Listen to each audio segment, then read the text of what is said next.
Hello and good afternoon.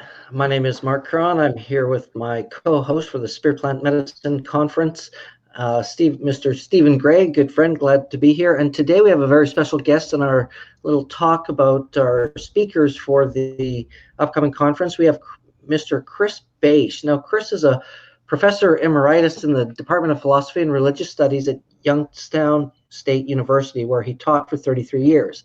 He is also adjunct faculty at the California Institute of Integral Studies and a fellow at the Institute of Noetic Sciences. He's an award-winning teacher, and Chris's work explores the philosophical implications of non-ordinary states of consciousness, especially psychedelic states.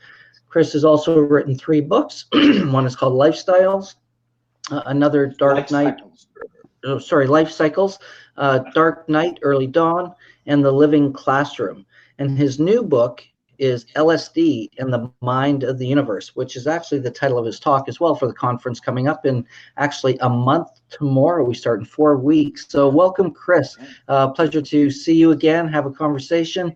It's always great to hear what you have to say, and we look forward to having you at the conference again. But as we get started, maybe you can introduce yourself and let our viewers know a little bit about your story and the work that you've done in terms of, I think we were just talking about, 73 high dosage LSD journeys to as a mind in the mind of a psychologist or philosopher, if I remember correctly from last year. Yeah, well, I was actually a professor of religious studies, and I taught in a philosophy of religious studies program at the university, which is part of the Ohio state system up in the northeast corner of the state. And I'm really excited about the conference. I'm very, very pleased that the book is actually being released for the first time anywhere at the conference. And after all the years of research and all the years of writing, finally it's coming out and allowing me to have a conversation that I've been waiting to have for a long time. Because basically, in order to do psychedelic work myself, to explore the philosophical potential of psychedelic states, I had to do all this work underground. So it was hidden from my colleagues. I couldn't really talk about it. On my day job, I was a conventional, maybe not so conventional, but I was a religious studies professor. None of my students knew about my work.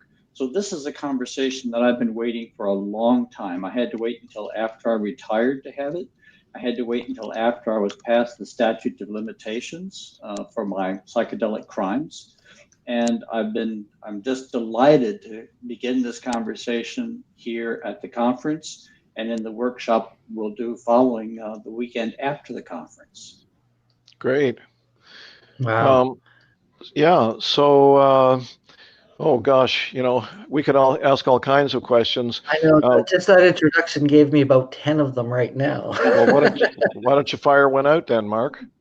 Well, I just, it might not even be a question now that I think about it, but the big part that struck me there, Chris, was talking about how you had to hide the work from your colleagues, doing it underground, and even the consideration of the statute of limitations running out before you can talk about these things. It's a really profoundly thought out process in terms of what you had to deal with even to do your research. So I wanted to acknowledge that. And I guess the question is, what was the biggest challenge in terms of keeping it all kind of contained into yourself? Well, I knew that silence was going to be the prerequisite that would allow me to do this work. So I took that responsibility when I did the work. But over the long term, I did not appreciate that, first of all, the loneliness would become the issue that it became, the inability to share your experiences, the inability to engage in conversations like that. If I lived in San Francisco where there's, or in Vancouver where there's an active psychedelic community, it would have been different. But I lived in Ohio, and so there really wasn't an active psychedelic community here to share my experiences with and to have the conversation. But I found actually that in the long term, after I'd finished the work, I did 73 high dose sessions between 1979 and 1999.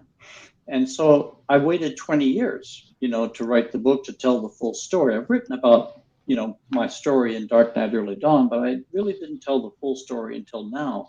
What I found was that not being able to talk about your experiences actually inhibits or compromises your ability to fully integrate your experiences into your life. So I was able to integrate them at one level, at a sort of a personal psychological level, but I wasn't able to integrate them into my full person. I'm a teacher. I love to learn knowledge and to share that knowledge with students. I could not teach from these experiences. I could not draw upon the things I had Hmm. learned. And I found that that cumulatively made me sick. It literally kind of made me Oh. psychologically sick. Like living Mm-hmm. in a closet is just sickness making for anybody, whatever is Mm-hmm. keeping them in the closet. So being in a psychedelic closet was really burden. And now that the first level of the burden is off by writing the book and going public, and the second level has been lifting as I have begun to talk about this material. And I hope this will continue to deepen in the years ahead as I have the give and take of conversation. Hmm. Well, that's quite understandable. Thank you for sharing that with us. That was a good question, I think, Mark. Um, but now let's talk about the Well, material itself. I want to, I Yeah. want to, Stephen, can I What? make one comment about that? Because What's I think that? it's a really important part of what we're seeing in our community here now as well, especially in the past year since the last conference, Yeah. is integration being the biggest, kind of Yeah. buzzword now. And Yeah. you talked about that in terms of your isolation and being Yeah. alone in that and how important that is. And that's Yeah. what we're seeing in terms of the community that we're creating, and not even really creating, we're bringing people together because, we're all Yeah. out there. We're just kind of, pulling Yeah. it together like a hub. And Yeah. so I think it was really important that you talk about that. And that's the big part, so people can talk about their experiences, which Yeah. is a big part of what our conference is, because it's not just for, doctors and Yeah. practitioners, naturopaths and things. It's for people who are looking to, connect with people so they can actually share, talk about their experiences and go even deeper with their own Yeah. work. So thank you really for touching on that. And I think it's really important, especially considering, Yeah. that 20 years of doing it in the Yeah. closet. Yeah. I think that I'm really, really pleased to see integration being discussed more. There's an anthology Hmm. that's going to be coming out in London within a year, all about integration. Oh, What we're nice. finding, of course, with the technology that we have, with the session material and the sacred medicines we have, we can blow out the system, increasingly easy. But integrating those experiences and integrating, we can't stay in these states, that's clear, but learning how to live with the memories of deep immersion in the universe, using those memories skillfully as part of your daily meditation practice and your social integration, that's really important. And another aspect for me has been I wrote The Living Classroom because I found that while my students never knew about my psychedelic work, they were actually being activated by my private work. So, because Mm. consciousness is not private, it's an open Hmm. field. And the Hmm. deeper I went, the more deeply my students are being drawn implicitly into my work. And that's what really led me to address this in Dark Night, Early Dawn, and then to write this small book, The Living Classroom, about fields of consciousness in groups. Hmm. Well, I was going to try to lead you into some of the content of the material that you learned, Sure. but as long as we're on integration, maybe we should follow up a little bit more on that. So, with this question, what do you think are the most important aspects of integration for, typical person who's doing, say, a couple of ayahuasca, 2, 3 ayahuasca session Yeah. or weekends a year or something like that, Yeah. maybe working with psilocybin mushrooms a bit, and then Yeah. they're living in, you know, Vancouver, or some urban Yeah. center. What do you think are the most helpful things that those people can do to make sure that they try to that they keep those channels open and Yeah. keep themselves grounded properly? Yeah. Good question. I mean, I don't think I have a pat answer for that. I'd like to be Hmm. more dialogue around it, but basically the things that spring to mind is first in your sessions, emphasizing clean contact, controlling the variables, controlling the isolation so that you have clean contact with these realities, not smudgy contact, any confusion. Clean contact. And then first step is remembering your session. So writing up a detailed description within 24 hours, right? Because these memories fade over time. And then once I write up a session, I never change it. I've learned that trying to edit it, clean it up, you can lose some things. Yeah. And I actually, of course, this is more relevant perhaps when you're pushing way, way deep beyond conventional reality. Just to write a good session up, I listen to the music that I played during the session while I'm writing up my account, because it allows me to get deeper into my memories and get them down on paper. So I think the other thing I think is important is a daily spiritual practice, whatever form, yoga, meditation. The rule of thumb is the deeper you're going into non-ordinary states, the stronger should be your daily practice. Well, that's a good one. Yeah. Yeah. And then just, people use art to bring their sessions, hold on to their sessions.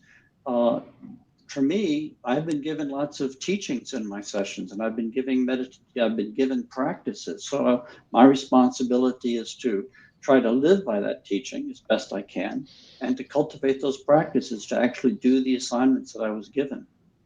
And then I think sharing with other people is really critical, to listen to their experiences and to share your experiences. There's just nothing that can replace that. Wonderful. So now can we get into some of the Yeah. All right, Steve, it's your turn. well, it's not that I want, no, it's not that I'm not looking for my turn. I'm looking for the material, Yeah. It's actually it's not about any of us really in that I sense, just like having fun with you, my friend. That's all. Indeed. Yeah. We're all So, laughing. So it's all good. well, okay. So from my point of view, I've read this book, and I've also read Dark Knight, Early Dawn, and what stands out to me, there's so many amazing things that happened to you during that 20-year period that people would find stunning, like the whole time when you experienced all your past lives, the time where they grabbed you by the balls, so to speak, and made you become like just about every different kind of woman on the planet. But the ultimate, from my point of view, is what most affects everybody on this planet, which is what you've called the Great Death and the Great Awakening. And I wonder if you could elaborate on that somewhat. Well, let me back up just a little bit to give a context, and then you bring me back. If I don't get back to it in time, you bring me back to the birth of the future human. Okay? Yes. I found that when I was working with these very high levels of LSD, and again, this is a protocol that I honestly, sincerely do not recommend that people follow. Doing individual high dose LSD sessions is fine, but doing such a relentless, long, really completely rigorous, nothing but high dose LSD sessions is not something that I would recommend. I would balance high dose, low dose. I'd balance psilocybin and ayahuasca with LSD. But I did this work starting 40 years ago, so I didn't understand it as well as I understand now. Basically, by working with these very high doses, you can blow open consciousness and enter into a deeper level of reality, go through a death rebirth process. And what I found was that by going back again and again and again, not only does your experience stabilize at this deeper level of reality, but if you keep going back and if you keep pushing your own limits, you will go through a death rebirth cycle again and enter a deeper level of reality. And if you keep pushing, you'll go through another death rebirth and go through a deeper level of reality. And it's not ego that is simply dying over and over again, but it does really become a question, what is dying in these advanced deaths and rebirths? And I actually have an appendix, which is in the book, which is asking the question, what dies? What's actually dying? But when I was charting the overall levels of a development in my journey, I identified 5 core fundamental cycles of death and rebirth. And this is something I'll be talking about at the conference. First was going beyond physical identity, the death of self, ego death. The second was going into collective mind. the ocean of suffering, and some of the lower levels of subtle level reality. The third level going into archetypal mind, really moving deep into archetypal reality, both in terms of this collective unconscious, the species mind, and also into cosmological archetypal reality. The fourth level was going into oneness, the fundamental condition of oneness.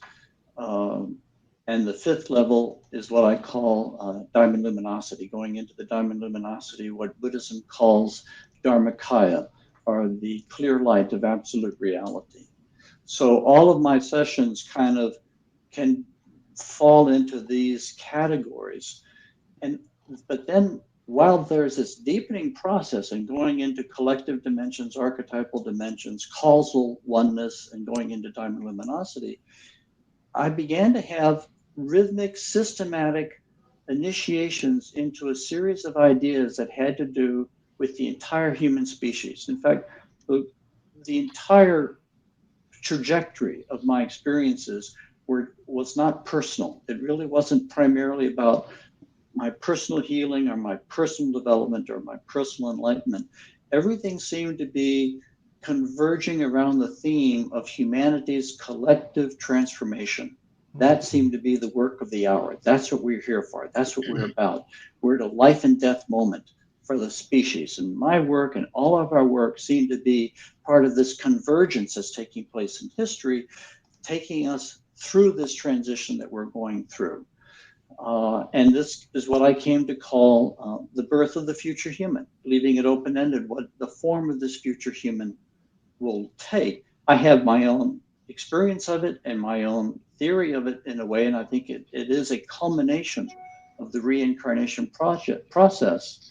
It will take us into a different level of our species evolution. It's a shift that takes place, I think, at the fundamental archetypal level of the core blueprint of the human species. We're really doing some work that's going to influence and trigger a pivot in the blueprint of the human psyche.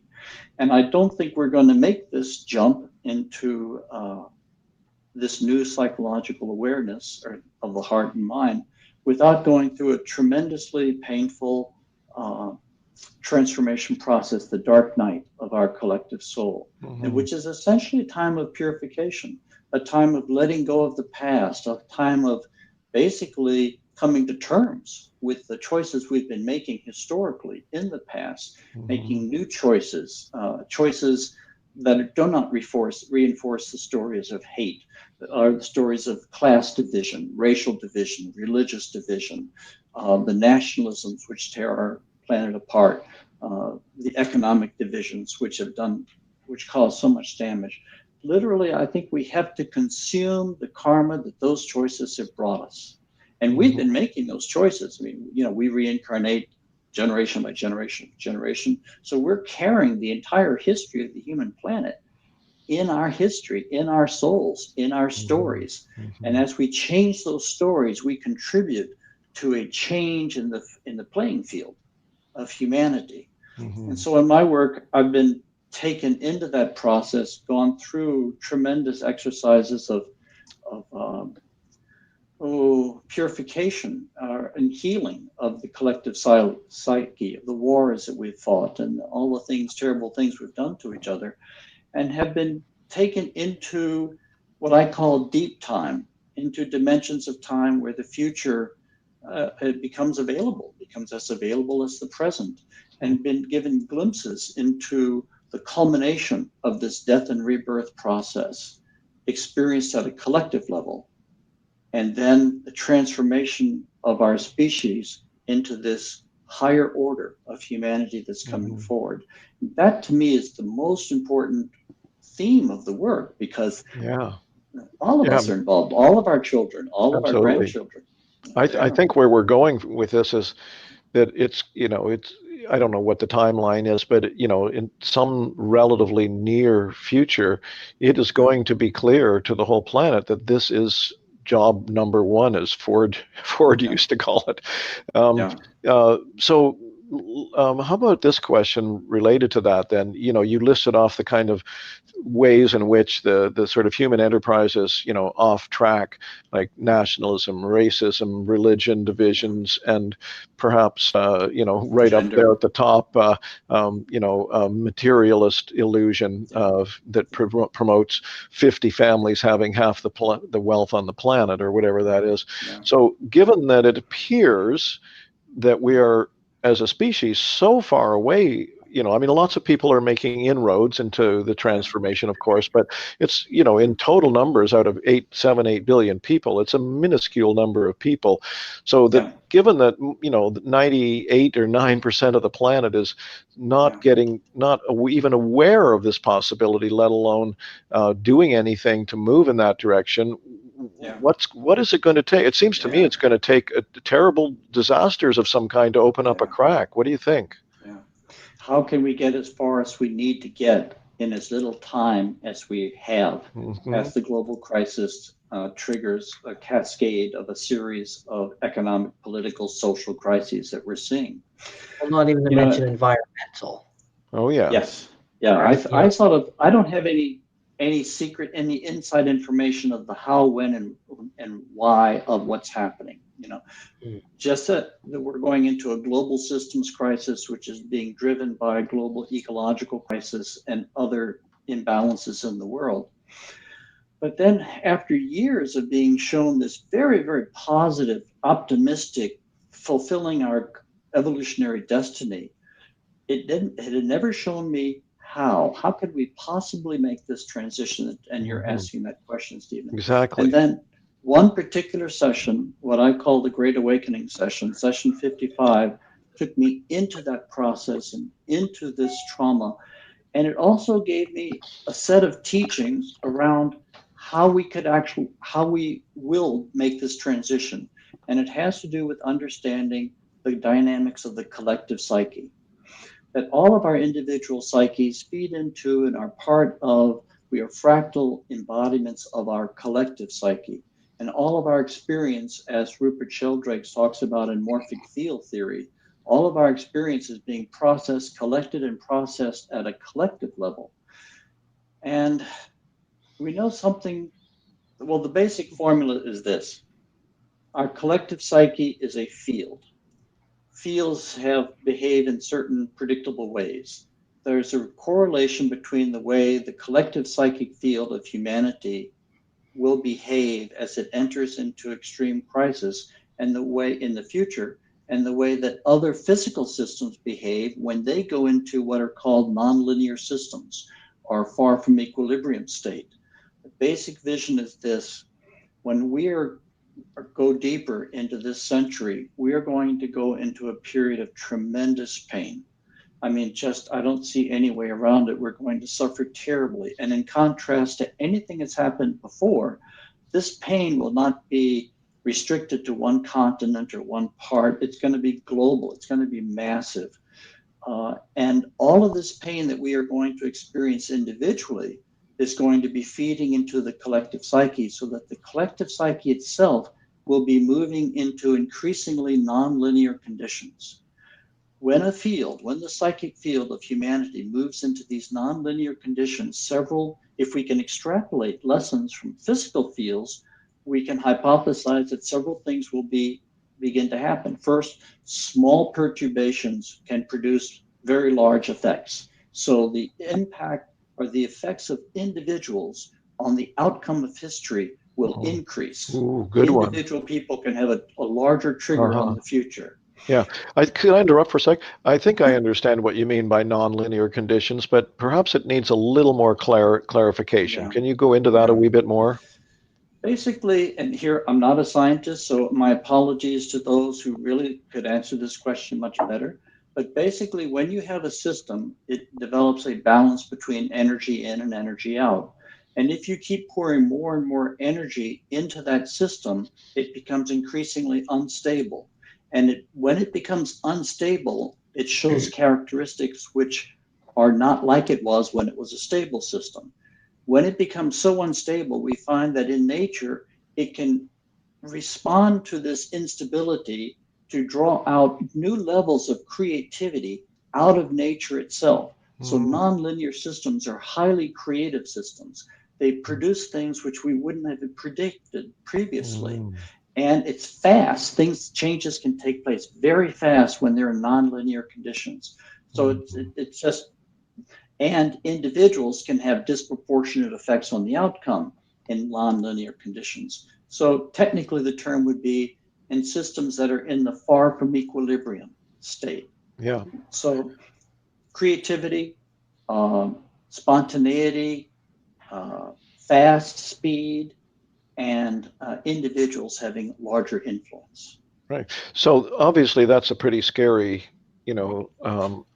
prognostication for the decades coming, but it also suggests that as Leonard Cohen said, there's a crack in everything. That's how the light gets in. So what might that look like? And I think it might be useful for people watching this to imagine what conditions or what the new human might be like, so that we can recognize the inklings of that awakening in ourselves. Can you elaborate on that? Yeah. Let's remind ourselves that the human beings that this will be happening to are thousands and tens of thousands of years old, because it will be happening to souls in human bodies, not simply to 100-year beings, but 100,000-year-old beings who have this very complex psychic history of their former lives, all kind of flowing within them as they enter into time. So my understanding of what has come through my sessions repeatedly is that as without, so within. So what is happening on the planet at the geopolitical level, at the geophysical level, is we're trying to become an integrated planet and get past this stage of evolution where we are so fractured and divided.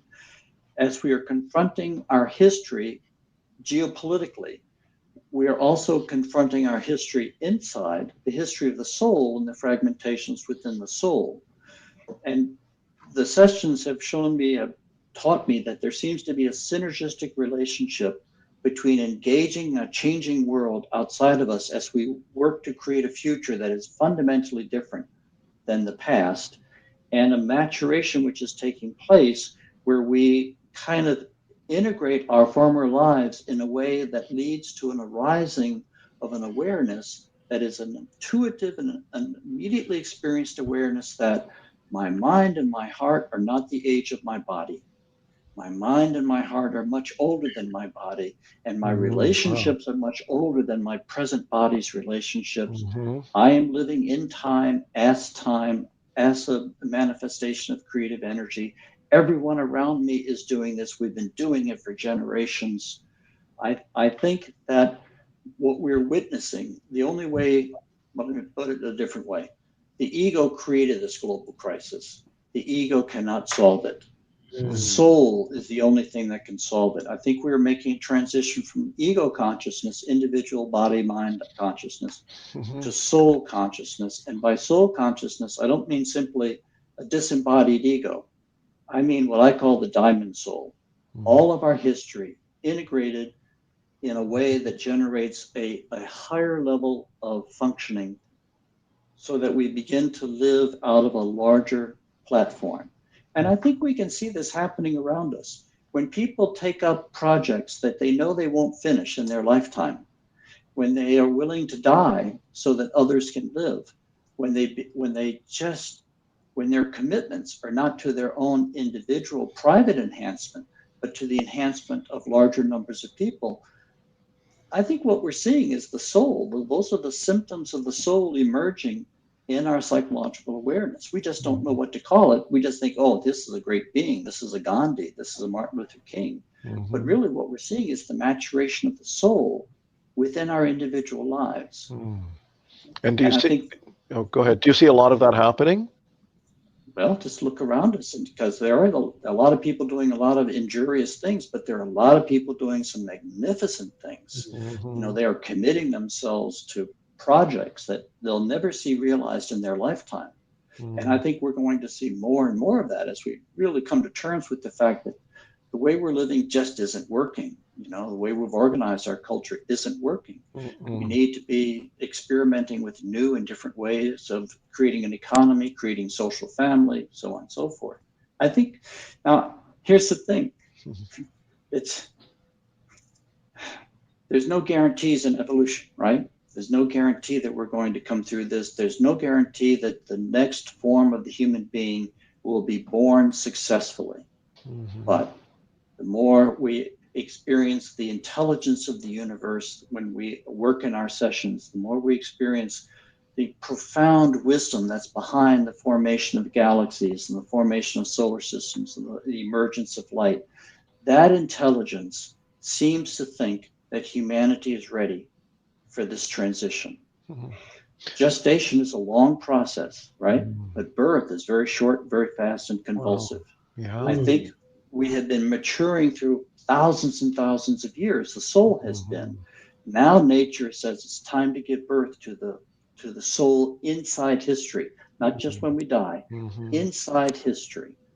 This is hard work. This is what we're coming into, I think. What a beautiful vision. It's, it's this idea of, having a vision and having hope that's going to kind of keep people going, I think, as things collapse that way. I'm just curious, it may not even be all that relevant to the discussion at hand, but I want to ask you anyway. I gather from reading, the books that the teachings you were receiving are about humanity and about our journey, but just what you can see with the naked eye, there are many, many thousands of bodies that are much like our sun, produce heat and light. Did you ever get a sense that there are other planets, other species that are going through similar things, or have been through them and have successfully come through them, or any of that sort of thing? I've never explored that particular aspect of things, or it was never put in front of me. I mean, I never directed my sessions. I tried to set intentions, but a deeper intelligence laid all the groundwork for what happened in a session. That's right. It never took me there, but it was just the very nature of the experiences that it took me into. It was just assumed that we are one speck in a much larger cosmological process, with life emerging, life and galaxies all over the place, that we are incubating something taking place on this planet, but it parallels things which are taking place elsewhere, because nature is just vast, and it works in groups. It's evolved. These are the dynamics of evolution. So to me, I just assume, when I look up in the night sky and I see all those stars, I just assume that somewhere there is life percolating and struggling at all sorts of different levels throughout the universe. Switching tacks a little, there's a segment of the psychedelic community that's very devoted to natural plants. The core of your work was with a semi-synthetic substance, LSD. Yeah. What's your take on that? What do you say to those people that say, nature knows best somehow? I think nature does know best in many ways. I mean, I think natural plants are very good plants to work with, good ways to work. Most of human history has been in dialogue with natural sacred medicines. I don't think, to me, to make too much of the difference between a synthetic, meaning a man-made, human-made medicine, and an organic medicine, I don't know that I would put quite the emphasis on that some people do. I do think that around any work with a medicine, with any regularly induced state of consciousness, fields develop, so that there are fields around psilocybin mushrooms, psychic fields that reflect humanity's history with them. There are fields around ayahuasca. I think maybe that's why people who have never lived in the Amazon and are doing ayahuasca in Texas, they encounter these giant snakes in their first session. It's somehow, there's a field around these medicines. And so when we open our mind, we don't simply open our mind, we open up through these fields into these fields, and they speak to us. Now, LSD it doesn't have a historical field associated with it. You know, a few years in the 60s is nothing compared to the fields associated with ayahuasca or mescaline or, you know, peyote. So it's relatively feel free. And I think it has, and of course, it also tends to be a high altitude psychedelic. So many of the organic psychedelics are much more sensitively tuned to the nearby psychedelic world, which is a very helpful and relevant psychedelic world, the world of spirit guides, the world of animal collective psyches, of angelic figures, so on and so forth. LSD tends to be somewhat neutral. It doesn't have a lot of history, and it tends to drive into the at high levels, it tends to drive into high cosmological territory. So I think it's good for giving, at least for me, I think I drilled a deep borehole into the universe, and it gave me a lot of overview, but it didn't give me a lot of experience up close with the nearby territory that is explored. And I've experienced in ayahuasca sessions or in psilocybin sessions that I did after I completed my LSD work. Wow. So you found those to be a good adjunct for you? They have been a good adjunct. And I wish that I had been smart enough to be using those adjuncts all the way along during those 20 years. Well, and that was my question for you, Chris, is what was it that made you choose LSD in 1979 when you did versus, say, you know, the magic mushroom back then? Yeah. Well, I read Stan Grof's work. You know, Stan Grof published Realms of the Human Unconscious in 1976. I came out of graduate school in 78. I read that book, and very quickly LSD Psychotherapy, which came out in 1980. And this is what Stan had done his early research work on. This was the material.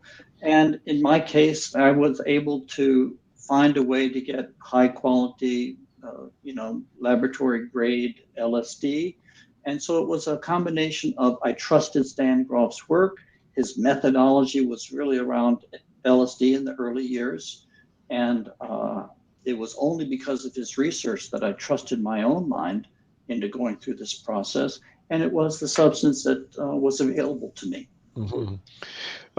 What about what's your take on 5-MeO DMT? It's becoming more and more popular, and I think it needs to be discussed more. Let me just put it this way. I was on a panel discussion on psychedelics and their role in the future last weekend at a small conference here. And we broke up into groups, and the panelists were asked to sit in with some of these groups. And one of the people in the little group I was in said, you know, her view of psychedelics, I think she'd had a couple of experiences with them, was she thought they were a door that shouldn't be opened. So, you know, I say that in the context of 5-MeO DMT because I've had one full-on experience with it, and I mean, it was absolutely stunning at the moment where I just went, "Oh my God, this is what I've been waiting to realize at the gut level my whole life." But since then, that's like 3 months ago, I really have no idea how that it's informing my ongoing spiritual awakening journey. So I don't know where that fits into the pantheon, as it were. I don't know, do you have any feelings, thoughts about that? First of all, I don't have a lot of experience with 5-MeO DMT. I've only done a couple of sessions. They were ecstatically wonderful sessions. They were luminous sessions. I did this years after doing the LSD work, so the mind I brought to the 5-MeO DMT experience is not the mind that I had in the beginning of my LSD work. It was the mind that had been polished and curated over all the years of that work. So I yield really to people who have more experience with this substance in the discussion. It is striking how fast it can drop you deep, deep into the universe, but the speed within it drops within the speed with which it drops you in deep into the universe, and your time there is so short, and then you're back. It makes integration or healing or it's better for opening doors than it is for really deeply internalizing the experiences that you've opened into, which doesn't mean it's a bad thing. I mean, opening doors and letting in the fresh air can be very helpful. But there's something, one thing I have learned about LSD, and of course, it's a long day. It's a big commitment. It commits you to a day before, at least all day session, and a day after. And on the day of a session, it's an 8 hour commitment. And, usually about 5 or 6 or 7 hours, you're like, oh, come on, now let's get this over. I'm ready to come back. But one of the things that it does is by keeping you in these states for long periods of time, it allows the mind that you are exploring to polish the mind that is doing the exploring. Because in this work, you're always using the mind to explore mind. So the length of time that you spend gives the universe more time to heal you. It gives the universe more time to show you things, to teach you things. And it teaches me things over and over and over again. It really repeatedly will teach me something until it's sure that I've got it. And it'll keep this up for several sessions in a row. So I think there is a certain polishing that takes place in long sacred medicines that doesn't take place in short-acting sacred medicines. Again, that doesn't mean that short-acting sacred medicines are not useful and they're not good. It's just that it's different. The Native American traditions, the Brazilian traditions, they have preferred in many cases the longer-acting sessions. Peyote is longer acting, ayahuasca is longer acting, the psilocybin mushroom is not as long as LSD, but it's a longer acting substance. They consider the length of time that we spend in these conditions to be special and sacred. And also Rick Strassman, when he was doing his work on DMT, not 5-MeO DMT, but on DMT, he was surprised to find that while people had very deep experiences in their DMT session, he found that it didn't really produce long-lasting results for the majority of them. So it's something about quick in, quick out. It's hard to really convert that into a transformational experience. Well, I can certainly, agree with that statement and kind of what you were talking about, Stephen, and the 5-MeO with just the DMT. I was like, it was an experience, all right. But I was like, okay, so how does that? I couldn't nail any kind of like spiritual experience or mysticism. Well, there's certainly mysticism, I guess that's not the word, but it was, it left me with more questions because what I saw was just really, what was that? What does it all mean? Right? I could not decipher these hieroglyphics and things that I was seeing and what the messages were. I trusted my DNA and my soul and spirit were getting it all, but I was like, I still look back at it and go, what was that? So that brings up another related question. I think this I don't know if this is quite an exact, accurate assessment or, a description of the journeys that you went on, but the way I remember it, correct me if I'm not quite getting the exact nuance here, was that you said there were two parts to every journey. First 2 hours or so was a lot of letting go. Sometimes I think I remember you used the term exquisitely painful before you broke out into the living intelligence of the universe. If I may say so, I think you're perhaps unusual in that sense, in that you were suited perhaps from your past, lives or whatever, your destiny, so to speak, karma in this lifetime, to go to these places. But and correct me if I'm wrong, but I think the majority of the psychonauts, as it were, the people that we're going to be talking to at the conference and so on, are not likely to go there. And it's more about having to get ourselves out of our own way, the healing that we need to do. So, I'm wondering, do you have some thoughts on that, where that's at for most people? Yeah. Well, I think basically what I understand now at the end is different than what I understood at the beginning, and it leads me to approach working with non-ordinary states differently. Now I'm kind of much more patient with the slow, gradual developmental process rather than trying to accelerate the process so far. Because I thought in my work, I thought the goal was to get someplace. I'd get to an end destination. I'd get to home. I'd go home, or I become one with God, or I dissolve into the primordial void. And I had all of those experiences. Um, but what I found was they didn't have as long-lasting a penetrating transformation on my person as I thought they might in the beginning. And I also found when I went as deep as I ever went into the diamond luminosity, I found that what I initially had felt like absolute homecoming, the sweetest, most totally soul-satisfying homecoming, in that moment, I was given a series of experiences that showed me that there is an infinite territory beyond where I was.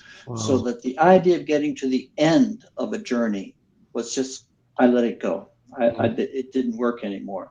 So now instead of trying to reach some spiritually defined definition or end state of enlightenment or nirvana or oneness with God, now I feel much more patient with opening up, taking what's given to you, healing, receive the teaching, but keeping it within a measure that's kind of more practical.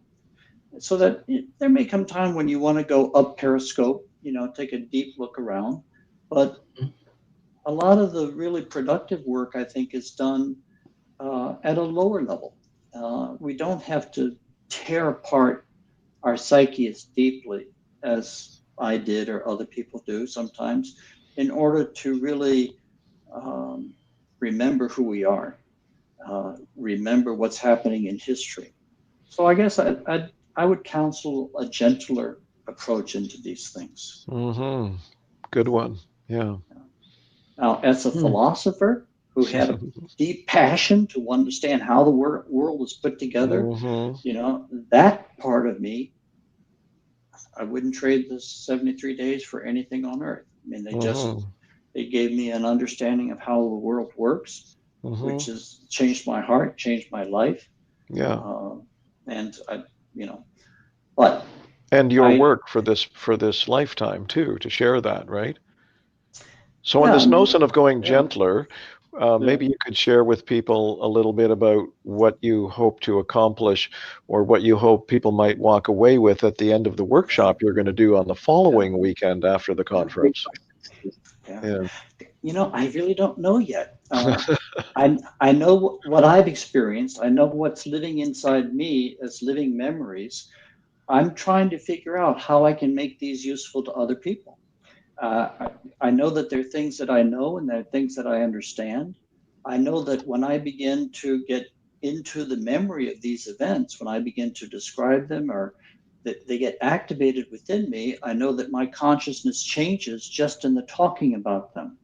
Hmm. I'm still trying to figure out how I can make this living experience, which is only mine in a certain way. I didn't give myself these experiences. The universe poured these experiences into Mhm. me. How can I make these available to people or whatever? Maybe it's not making them available. How can I be of use to people in their own spiritual practice, given the history that I've gone through? Now that I'm beginning to do the workshops, that's what I want to explore. I want to explore, for example, when we're can we go into guided visualization exercises when people go kind of into deep relaxation or kind of a semi-hypnotic state? Can I work with them in a way which will allow them to enter more deeply into their own inner being because I've explored some of these dimensions of my own inner being, and therefore I have a certain sense of some of the ways the maps can be drawn. Can I Mhm. convert that into something that will be useful to people as they explore their own inner being? So just so that people understand who might be interested in coming to this, it's not going to be Chris Bache yakking at you for 2 days, right? You're going to No, do a lot of no. exercises with people. But what I sense from what you're saying, and I have My Yeah. understanding is one thing, Stephen. We're what's that? not doing LSD, right? Yeah, no, of No, course not. No, no, no, no. no. Yeah, Yeah, yeah. yeah. But We're not doing anything, any no, short acting, nothing there. Yeah. yeah. But what I hear you saying, and I accept it 100% because I know that you're saying it from a place of humility, is that your energetic field, from what you've accumulated in your learning, could have an influence energetically on the room while they're doing that. Is that a correct way of putting it? I think so. I mean, basically, this is what happened with my students. This is what I Mm-hmm. wrote about in the Living Classroom.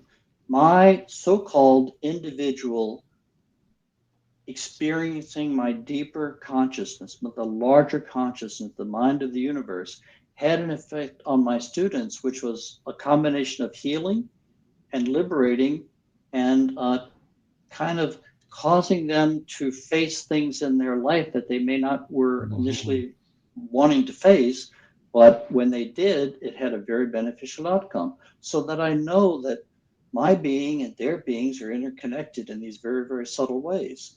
So I would think that something similar happens whenever people gather in groups with a shared intention and they're engaged in meaningful exercises, which everyone kind of chooses to participate in, that our energies interacts.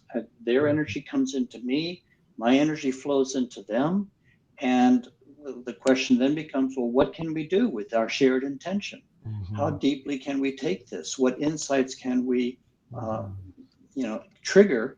And what healing? I find that when I teach in workshops, the healings take place without me intentionally doing it or doing anything. It's just when we get together, we open our hearts and minds, things happen. Beautiful. Yeah. Mm. Just from the Department of Wild Ideas, so to speak, Yeah. have you ever considered doing something like this with, say, a very light dose of a psychedelic to amplify or potentially deepen that collective possibility there? Well, that, of course, is the way shamans typically work, will often work. Their client or subject will be using a sacred medicine, and they will use the same sacred medicine, perhaps a lighter dose, to go into these states together. Of course, there's so much history behind it. We know that that works well. I've never done that. First, I have chosen not to be a therapist, not to sort of work with people going into psychedelic states. That was a conscious choice on my part. That's a different skill set, and I'm comfortable there, but I've chosen to push my own limits rather than help people push their limits. But as a teacher, now this is something different because just opening our minds and our hearts to these horizons has a very powerful impact, I find. Now, there may come a time when I would do what you're suggesting. That time is not now. Now, my time is to sort of get the ideas out, to engage in the psychedelic circle and see where our discussion and exercises can take us. And also, at the end of this work, well, but I don't want to go too deeply into this, but basically, at the end of my work, there were energies that were moving deeper and deeper into my physical body, into my psychological body, and then deeper internalization process. And I realized at the end of my work that in order to let this process mature and complete itself, I had to not alter my consciousness. I had to not amplify it. I had to sit still and let these energies come into me rather than go out to meet them. You talked about So, even having to stop using cannabis for that reason, didn't you? well, a little bit different with the cannabis, but let me back up and tell a different story around that. When I stopped my sessions in '99, I had been given so many gifts, and there were so many treasures that I had been given. I thought that stopping my sessions would be a pretty straightforward process. I could just stop and I would be able to remember and be nurtured by these many wonderful experiences. But what I found was that it was more complicated than that. What I found is that I had entered so deeply and so intimately into dimensions of the universe and dimensions of the divine, that when I stepped back into uh, time-space consciousness, and I knew that my psychedelic journey was over. At least this part of my journey was over. over the years, I entered into a very kind of deep existential sadness. I was literally suffering from withdrawal of the divine, from the divine. I knew I would never have the type of ecstatic joy that I had had in my deepest sessions where I was becoming light, transformed there. And I developed an over-attachment to marijuana during this period because I was kind of self-medicating, and the marijuana allowed me to kind of stay a little bit above the earth and not come completely off the mountain. And eventually I had to address that and to give that up in order to come completely off the mountain, to get completely grounded in time space, in order to continue the integration process that had been taking place inside the sessions themselves. So my work, a lot of my work, and it's not that I never touch it or I don't do psychedelics at all, but my work is primarily a contemplative work now. And one of the things I'm experimenting with is how to take classical spiritual practice, which for me come out of the Vajrayana tradition, some of these classic, deity exercises, guru yoga exercises, meditation, contemplation exercises, how to empower those by drawing upon my memories of these specific states of consciousness which are relevant to these outcomes. So I'm trying to develop forms of spiritual practice which consciously integrate psychedelic experience without trying to replicate them. Sounds like a good sort of long-term plan for people heading toward eldership. Hey, Marc, it's been an hour or more. What do you think? Yeah, Should we? We're pretty much ready to wrap it up. It's almost an hour, because I feel like we can dig in and go deep every time we speak with you, Chris. And of course, we want to leave something for the guys and gals who come to the conference, of course, and for the 2-day workshop, which is the place to really go into the deep dive. But I just love so much of what you shared today. There's some things that really stuck with me, and one was just about gestation, birth, and convulsions. It really kind of struck a chord with what's kind of happening in the future, as well as just some of your other brilliant insights in terms of your work. So I personally thank you for that. And I look forward to meeting you again this year at the conference. I don't know, Stephen, you got something else you want to, rabbit hole you want to go down at this point? No, absolutely not. No, I mean, that's a long discussion and a lot of great stuff came out, I hope, for people. I just hope a lot of people see this and then come and see, come to the conference if they're not already, signed up to do that. And are you going to do your little FBL 33 thing today, Marc? Oh, you just did it, Stephen. I don't have to. Well, you better explain what it is then. FBL is Facebook Live 33. It's not like some 5-MeO or anything. No, FBL 33 for anybody watching this or wanting to come to the conference, since the prices are up at regular price. It's just a discount that we're offering you for watching the video and being part of our community, being curious, looking for answers, being on the path. And so FBL 33 is something there for you there. And we're just always happy to connect with you, Chris. I look forward to another great weekend, another great VIP party. We look forward to that one too. We had a good time last week. We had a good time. And I'm really honored and looking forward to coming back to Vancouver, coming into the conference. When I was there last time, I had just finished writing the book, End Stages, and I was all about the book that's going to come. And now the book is out. The book will be available in Vancouver for the first time. And I'm just so pleased to be able to bring it to this particular audience, because I was so moved by all the participants in last year's conference and the excellent speakers that you had gathered. It's a real living, vital community that you've created there. It's just a pleasure and an honor to be back there. Wonderful. Hey, Marc, before we go, though, maybe you should just say a wee bit more about this workshop that Chris is going to be doing, because it sounds like it's going to be amazing to me. I actually can't go myself, or I would definitely go. I'm going to post it in the comments of this interview, this conversation. But it's really a talk on his book, and Chris can tell us more about the event, but it's going to be on the hang on, let me just pull up the dates. You caught Well, I me. think he already explained it. I'm thinking more of Yeah, like how no, they can get tickets and whatnot. I'm gonna put that link out here because it's right here. I just didn't have it at my ready. Sure.